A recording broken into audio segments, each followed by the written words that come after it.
Қазақ тілінде қардың 100-ден астам атауы бар екенін білдіңіз бе?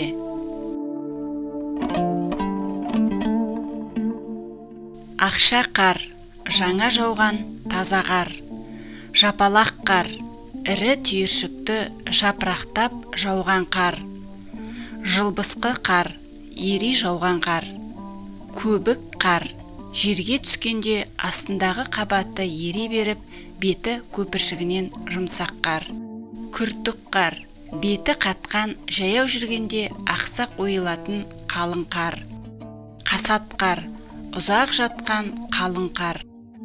Қиыршық қар, жентектелген түйіршік қар. Қырбық қар, жұқа жауған қар. Омбы қар, ат бауырлайтын қалың қар. Сонар қар, алғаш жауған қалың қар. Сүрі қар, ерте түсіп ермей қыс бойы қалыңдаған нығыз қар. Сірне қар, үйіліп жатқан қар. Көшкін қар, тау басынан төмен аққан қар. Соқыр қар, көз көрім жер көрінбей жауған қар. Ақ ұлпа, баяу ғана жеңіл жауған үлпілдек қар. Ақ жорға, боранның ығына қарай жорғалап жауған қар. Үшбу қар, ұзақ жауған қалың қар. Сілбі қар, баяу ерей жауған сулы қар.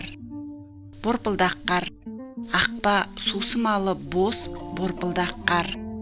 Мамық қар, жұмсақ үлбіреген қар.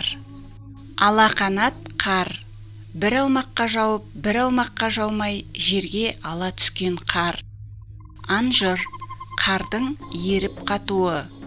Қарғынға аралас қатқан қарлы мұз. Боз қырау, күзгі күні тоңазудан болатын шық. Мұздақ қар, үстін мұз торлаған көкшіл түсті, беті жылтыр сырғанақ қар.